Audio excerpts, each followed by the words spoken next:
अस्सलामुअलैकुम students, I hope everybody is fine और आपको ये लेक्चर सही से समझ में आ रहे हों। बीए की poem the solitary reaper by Williams Wordsworth हम पढ़ने वाले हैं। बेसिकली ये पोइम जो है ये क्योंकि एक रोमांटिक पोइट के द्वारा लिखी गई है। ही वाज द फाउंडर आप कह लें ऑफ रोमांटिक इरा, जो कि 1800 से 1850 के दौरान शुरू हुआ है। और रोमांटिक पीरियड के कैरेक्टर्स जो हैं, बेसिकली आप बीए के स्टूडेंट्स हैं तो शायद इतना फाउंडेशन आपकी क्लियर आई होप होगी। उसमें ये होता है कि बुनियादी तौर पर ना एक मोमेंट चली थी जिसके अंदर रोमांटिक यानी कि सेंटिमेंट्स, इमोशंस, जज्बात से रिलेटेड चीज़ों पर ज़्यादा फोकस किया जाने लगा, नेचर के बारे में और इंडिविजुअल लेवल पे लोग किस तरह से सोचते हैं और एक आम इंसान की ज़िंदगी, इन टॉपिक्स पे, इन कंटेंट्स पे ज़्यादा से ज़्यादा काम हुआ और इस मोमेंट का नाम रोमांटिक पीरियड रखा गया।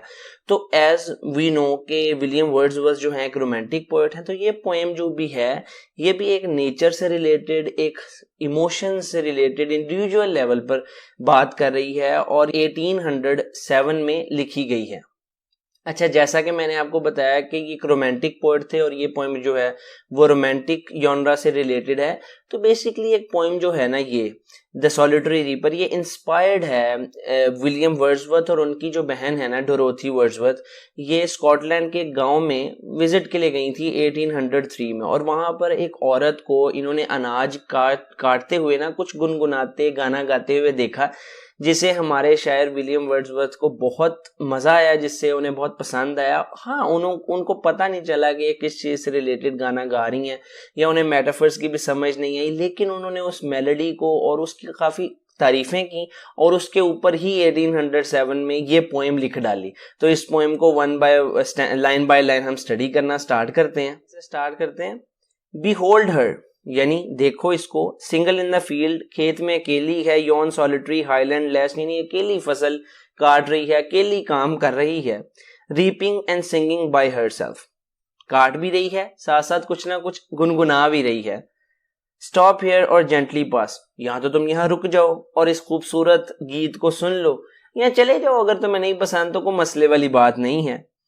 Alone she cuts and binds the grain, अकेली वो काटती है और जो वो अनाज है उसको बांधती भी है। And sings a melancholy strain, और एक बहुत दुखी सा कोई गीत गा रही है जिसमें बड़ा सोज है, बड़ा दुख है।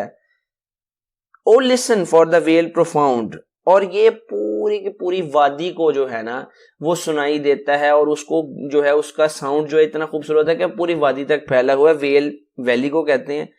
Is overflowing with the sound, overflow कर रहा है और बड़ा खूबसूरत हो गया है पूरी वादी का नज़ारा।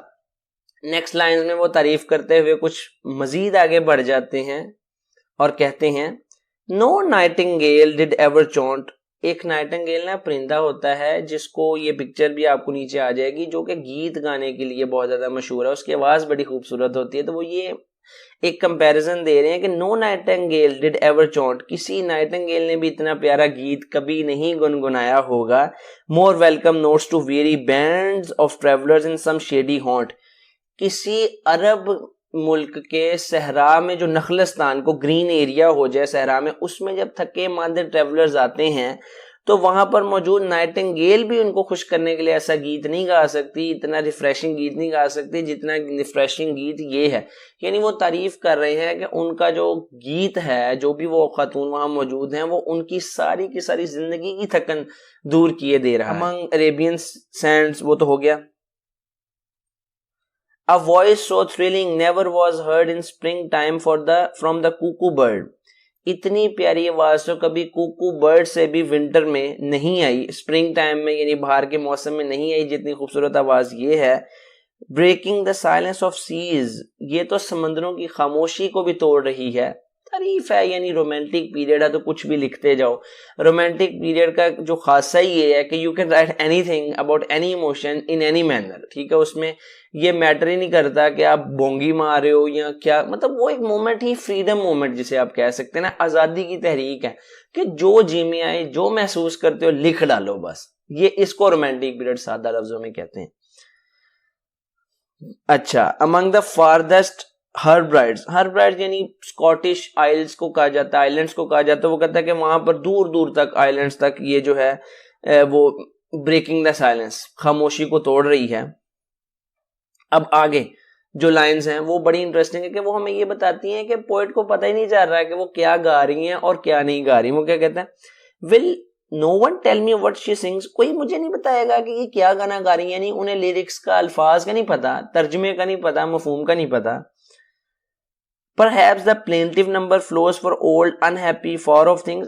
शायद ये गीत जो है ना पुरानी माजी की कोई नाखुशगवार वाकया, जंगो जदल, इस तरह के वाकयात के बारे में जिक्र कर रहा है। For old unhappy far of things and battles long ago, पुरानी जो जंगें लड़ी गई जिसमें इतने बंदे मरे, शायद उनके बारे में।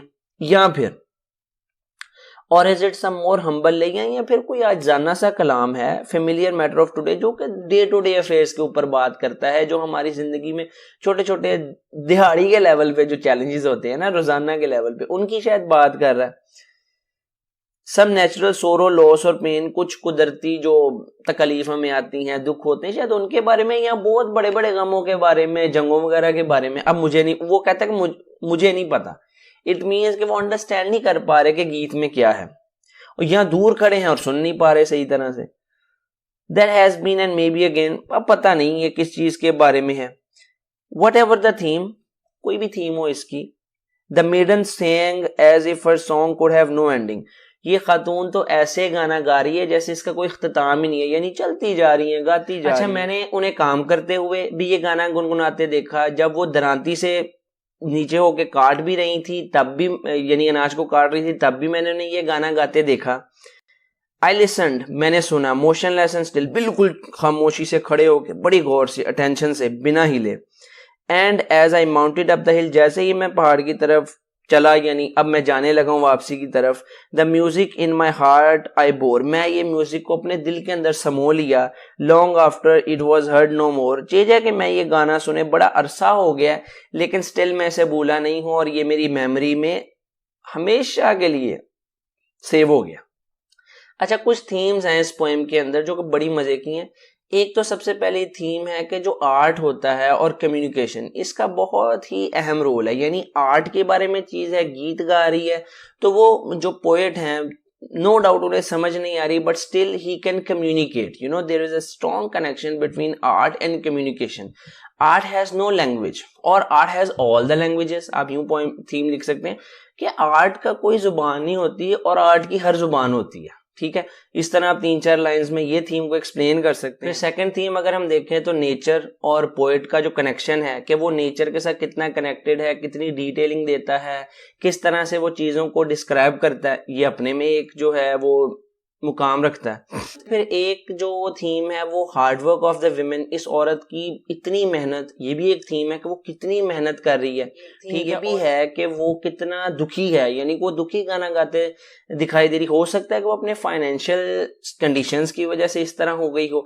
अब पोएट उसको उस नजर से देख पा रहा है या नहीं, वो एक्सेप्टेड चीज है, लेकिन आप इस चीज को, इसमें से ये थीम निकाल सकते हैं। ठीक है, फिर एक बहुत ही मजे की जो लास्ट थीम मैं समझता हूँ कि द पावर ऑफ इमेजिनेशन, यानी पोएट हर चीज इमेजिन करता जा रहा है, दो उसको नहीं पता ये सॉन्ग किस चीज के बारे में, लेकिन with the help of a strong imaginations वो किसी नतीजे पर पहुंच ही गया है ना, कि शायद ये पोएम किसी जंगो जदल के बारे में, या फिर वही औरत गमजदा है और अपने डेली रूटीन को लेकर के परेशान है और उन सब चीजों के बारे में। तो ये कुछ थीम्स ही। अच्छा, कुछ मैं आपको बताना चाहूंगा। आपको क्वेश्चन आंसर्स चाहिए हो, मुझे कमेंट्स में बता देना, नीचे मैं आपको लिंक भेज दूंगा। कोई 2-4 घंटे आगे पीछे हो जाए तो माफ कर दिया करो, कहीं बिजी भी हो जाता है बंदा सम टाइम। दूसरा ये कि इसकी शॉर्ट समरी डिस्क्रिप्शन में मैं ऐड कर दूंगा, ठीक है, इस पोएम के बारे में, और बाकी जो यूजफुल जितने भी लिंक्स हैं वो मैं ऐड कर दूंगा। वहां से आप जो है कॉन्टेक्स्ट वगैरह और जो है ना एक्सप्लेनेशन का तरीका आप देख लीजिएगा।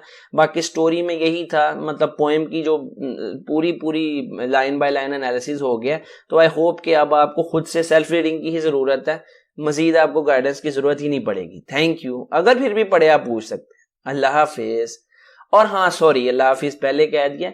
आपके जितने भी बीए के फ्रेंड्स हैं, आपको मैं लिंक भेज दूंगा, ठीक है, और आपने वो लिंक अपने बीए के फ्रेंड्स को उस पूरी प्लेलिस्ट का, प्लेस का भी और पोएम्स का भी लाजमी भेज देना यार। ये आप समझो कि ये आपका आप पर कर्ज है मेरा, ठीक है, मैं मेहनत करता हूं और अब मैं आपसे रिक्वेस्ट करता हूं, कह लो ऑर्डर करता हूं कि यार आपने ये काम जरूर करना है, ताकि ज्यादा से ज्यादा लोगों तक वीडियोस तो बन जाती हैं, अपलोड भी हो जाती हैं, लेकिन अगर वो ज्यादा से ज्यादा लोगों तक पहुंचे ही ना तो it's useless, it's of no use. ठीक है, अल्लाह।